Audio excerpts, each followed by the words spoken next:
What's up, Soul Tribe? Good morning. I hope everybody feels blessed today. I know I feel very blessed right now.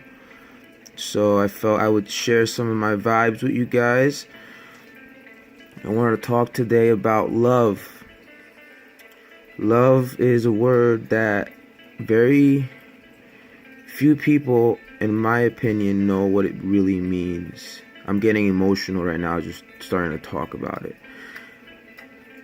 A lot of people see love as weak, and it's not. It's powerful. If you have love in your heart, you can change anything. Love is something that the ego can't control. It's something that once it bubbles up in you, you will lift a car for the love of your son. Even if you have one arm, you will find a way to get him to safety. Now imagine what the world would be like if we all had unconditional love. If we had that foresight that we have for our kids and our parents, for the people that I'm talking to right now.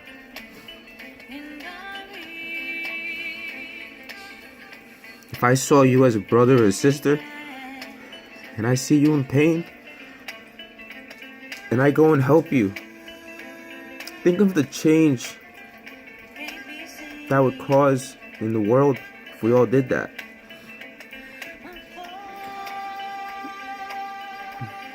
Sorry if I'm getting a little emotional. I just have a lot of good energy coming through, and it's not a sad kind of cry. It's more of a, just amazes me how much beauty we have around us and how much beauty we have in us, and yet we believe the thoughts in our head, and we become so entranced by the things that our past and our future tells us that we forget how to see the world for what it is. We forget that we're all beings of light and love, and that we need to radiate what we are, not try to get things thinking that those things are going to make us who we are. A nice car, a nice house, they're great, but you're already as powerful as you can be. Why are you going outside of yourself looking for more power? Do you really feel that weak? I know for a long time I felt weak, and I felt like I needed to go out and find things that would make me feel whole. But all you gotta do is stop. And if you don't stop, life will stop you. Trust me. You will get to a point where you will know that you can't function from that realm. And that's when you will hit your rock bottom. The way of the cross, as they speak about in the Bible. It's metaphoric for when you give everything that you think is you up to the point where you crucify, you sacrifice your false self. You put it up on that cross and you look at it and you realize how much pain that false self has caused you. And you say, no more. I will resurrect. I will come and show who I truly am. The way of the cross. There's other ways, but that seems to resonate the most with the USA and this whole grind and struggle to get somewhere. Whatever resonates with you is great. You have to find something that fills you with love and makes you open your eyes and see that the world isn't so demonic and so bad. It's not bad. Yes, there's shootings and there's bombings, but those things are opening us up to love.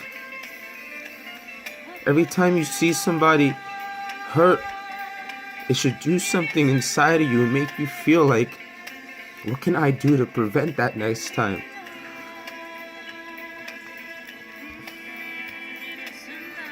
But most of us are so caught up in our mind and what makes us, or what we think makes us happy, that we just walk by those people. Because we're afraid that if we help them, we're going to end up like them. And that's not the case. A poor person will never stay poor helping others. I bet you $1 million that if you have $10 to your name and you go outside and you find a homeless kid and you give that kid $10, you will feel great about yourself for the rest of the day. But if you listen to your mind and you say to yourself, damn, I need this $10, he'll find a way. You can lie to yourself, but you're going to feel horrible. You're going to feel a lot worse than if you would have just given the person that needs the help the help. God puts people in front of us for us to help them. Just like the rain meets the flower, the homeless person, as you're driving by, is the rain meeting the flower. That's God putting him there because you might have something that you will say to that person that will change their life forever. Yeah, it might be dressed up in I need money, can you please help me kind of way, but there's so many more layers going on in the world than that. We're multidimensional. There's things that we will not fathom until we fully awaken. Have you ever written a book? Have you ever read a book and then went back to it a year later and you're like, did somebody rewrite this book?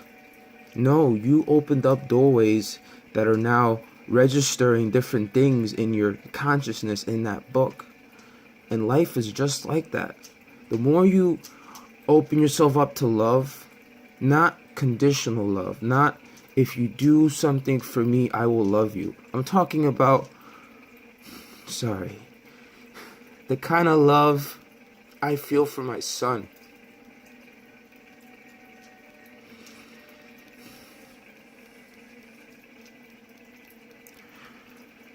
He can do anything that we quote bad, and I'll still love him. That's the love that God has for you.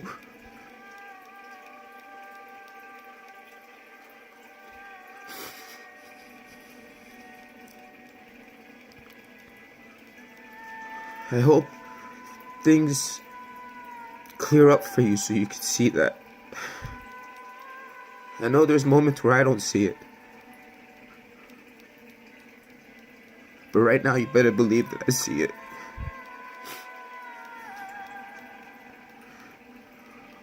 All the blessings,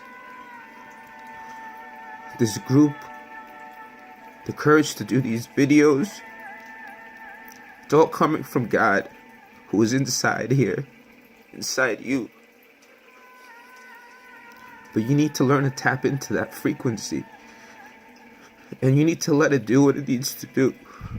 Whether it's you cry, you laugh, you might even get upset. You might be one of those people that was a doormat their whole life. And then boom, your love pours out.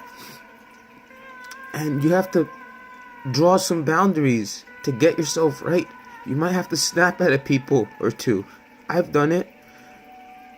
But even that can be done out of love. When Jesus flipped those tables in the church, he did it because he loved God.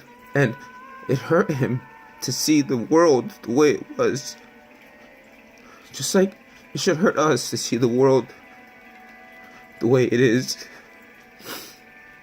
But we need to know that everything is in God's grace. Everything is in God's plan. Even though the world might look dark right now, even though people are killing kids, look at what it's doing to you. If you're truly doing the work, look at what it's awakening in you, in me, in my son. That's what we gotta focus on.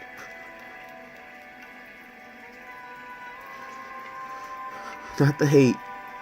The hate's only gonna tear you down.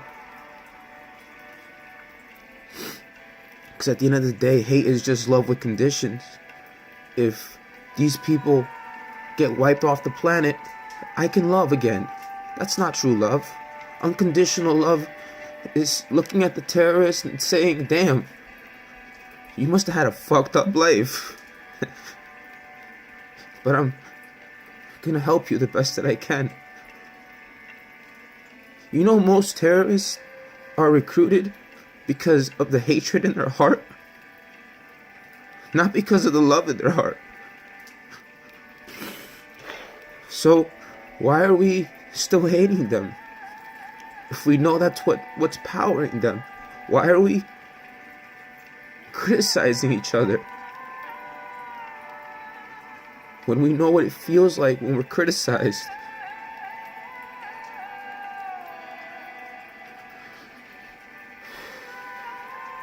Very powerful speech today, guys. I hope it resonates with you. You know, there's days where I have doubts for what I'm doing. I have these thoughts running through my mind of, why are you building this group? It's a waste of time. Just go to work, make your money like everybody else, shut up. But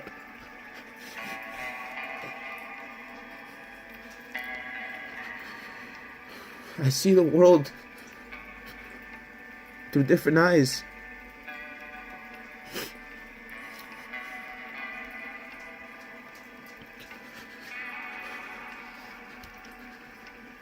And I just want everybody to see it the way I see it. I mean, maybe not exactly, but see the silver lining, see the love in everything. Because everything is love.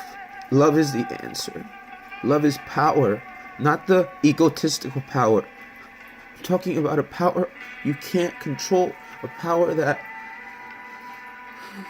is uniting everything together, that's keeping the space in between things. It's giving you the ability to experience life. That is the power of love. God created this kingdom for us to experience that. And instead, we have given ourselves up to delusions and lust and desires, which He has no problem with. As a father, I don't care that my kid makes up stories in his head to have fun. That's great. But as soon as he gets stuck in one of those stories and gets upset, I have to come in and say, son, it's just a story. It's a game. It's not real.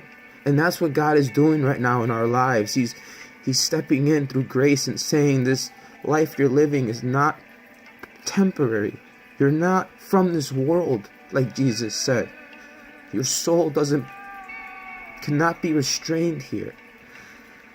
This world is just a mirage. And one day it will go. When you close your eyes, this world disappears. There's no way for you to know that it's still here. You're creating your world. The world is yours. Not in an egotistical way, but in a cooperative way. In a way where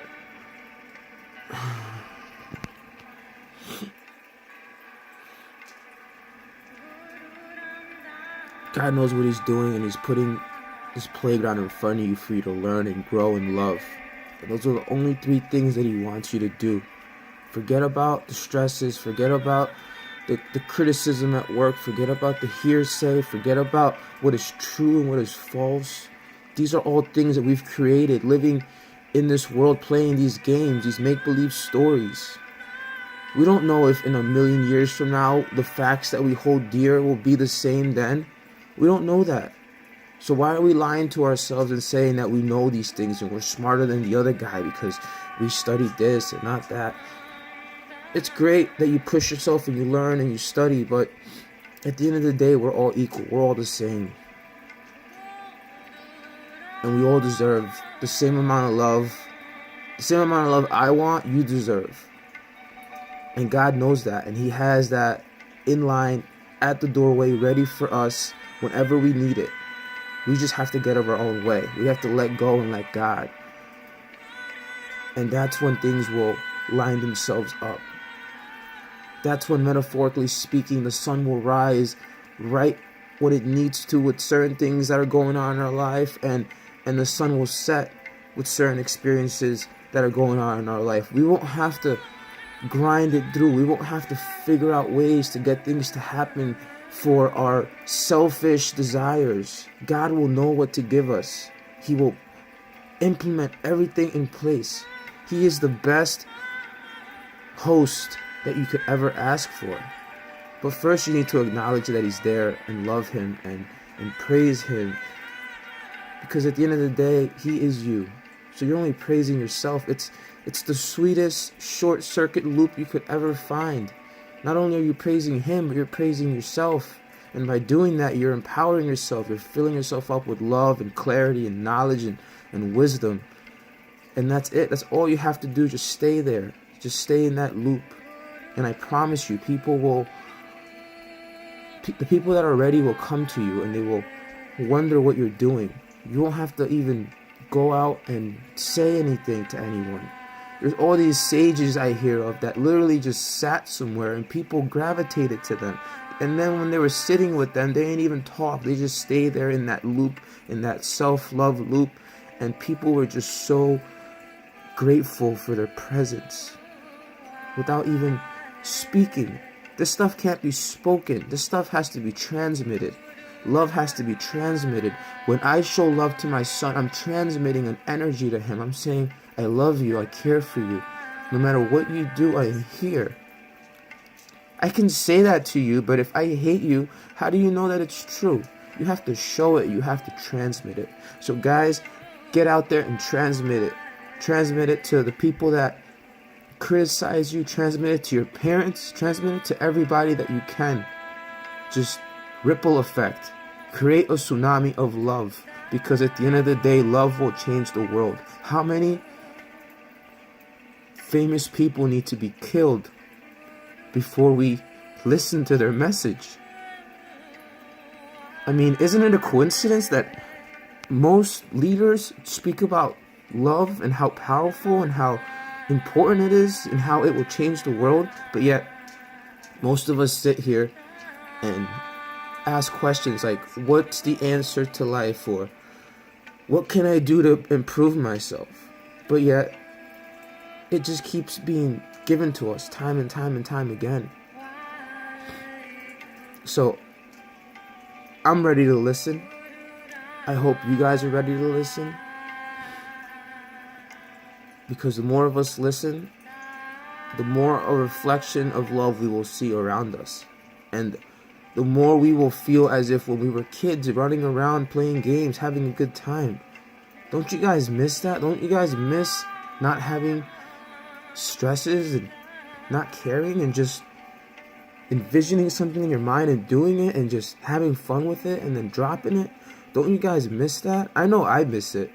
I'd rather do that than envisioning all the things that could go wrong or the things that I should have done. That shit is painful. So I'm making that shift. I invite you guys to make that shift. We can make that shift together. We can see how it goes. We can enjoy it, savor it, indulge in it, be grateful for it. And before you know it, we're going to look around and say, wow. Just like we look at ourselves now compared to our past and say, wow, what great changes I've become. How great would it be to look at the world and say that about the world and say, wow, what great changes have happened from then to now. Namaste, guys. Have an amazing day. I love all of you. Till next time.